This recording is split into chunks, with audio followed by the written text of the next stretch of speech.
آقا علیہ السلام کے بارے میں آتا ہے کہ آقا علیہ السلام کے پاس جب بھی کوئی خوشی کی بات پہنچتی،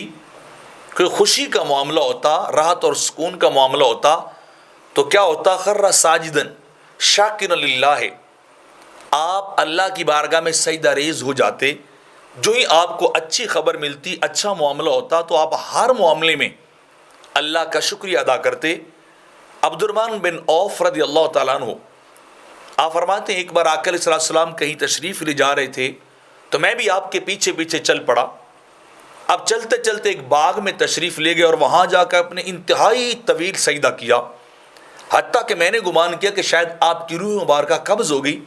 تو کافی دیر کے بعد آقا علیہ السلام نے اپنا سر انور اٹھایا تو میں نے پوچھا حضور آج آپ نے خلاف معمول ایک بڑا لمبا سجدہ کیا ہے، وجہ کیا؟ تو آپ نے فرمایا اللہ نے مجھے خوشخبری دی جبریل کے ذریعے سے، تو اس خوشخبری کا شکریہ ادا کرنے کے لیے میں نے بڑا طویل اللہ کی بارگاہ میں سجدہ کیا تاکہ میں اللہ کا شکریہ ادا کر سکوں کہ یہ خوشی اس نے مجھے دی ہے، یہ اللہ نے ایک اچھی بات مجھے دی ہے۔ تو عبد الرحمن بن عوف کہتے ہیں میں نے پوچھا حضور وہ کیا چیز ہے؟ تو آپ نے فرمایا اللہ نے کہا کہ جو بندہ آپ پر درود بھیجے گا میں اس پر رحمت بھیجوں گا، اور جو آپ پر سلام بھیجے گا میں اللہ اس بندے پر سلام بھیجوں گا۔ تو یہ خوشخبری مجھے جبریل کے ذریعے سے اللہ کی بارگاہ سے ملی، تو میں نے سجدہ کیا ہے۔ تو بات کرنے کا مقصد یہ ہے کہ بندہ مومن کی زندگی بھی ایسے ہونی چاہیے جیسے میرے آقا کی زندگی تھی کہ خوشی ملے تب بھی اللہ کی بارگاہ میں شکریہ ادا کرنا چاہیے، اور خدا نخواستہ کبھی غم ملے تو اپنے گناہوں کو دیکھنا چاہیے اور اللہ کی پھر بھی حمد و ثنا کرنی چاہیے، اللہ سے استغفار کرنا چاہیے تاکہ وہ مشکل و غم ختم ہو جائے، وہ مشکل گھڑی انسان کی گزر جائے، وہ مشکل حالات سے انسان نکل سکے۔ تو بہرحال خوشی کے موقع میں خدا کو بھولنا نہیں چاہیے۔ ہمارا یہ انداز ہے کہ ہم غم کے موقع پہ، دکھ اور تکلیف میں تو بڑا یاد کرتے ہیں لیکن خوشی کے موقع پہ بھول جاتے ہیں۔ ہماری شادی بیاہ کا کوئی موقع ہو تو ہم دین کو ایک طرف رکھ دیتے ہیں، سنت نبوی کو ایک طرف رکھ دیتے ہیں،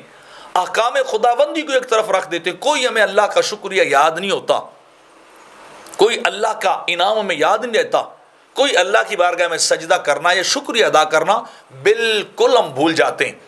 ہم دنیا میں مگن ہو جاتے ہیں کہ وہ بابر بعیش کش کی زندگانی دوبارہ نیست۔ ہم یہ سمجھتے ہیں کہ بس آج ہی تو وقت ہے خوشیوں کا، گل چھڑے اڑاؤ، اللہ کے حکموں کی نافرمانی کرو،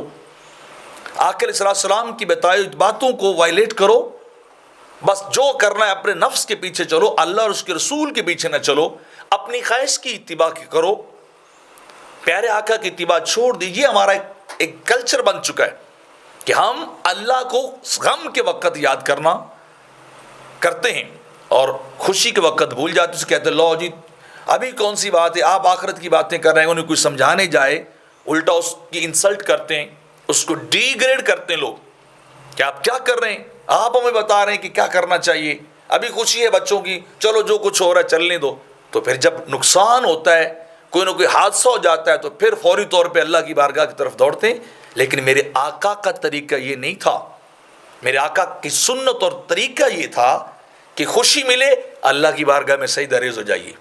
اللہ کا شکریہ ادا کیجیے کہ اس نے اتنی بڑی نعمت اور خوشی دے دی ہے، اور خدا نہ کرے غم پہنچے تو پھر بھی اللہ سے رجوع کیجیے۔ تو یہ ہے پیارے آقا علیہ السلام کا طریقہ جس کو آج لوگ بھولتے جا رہے ہیں۔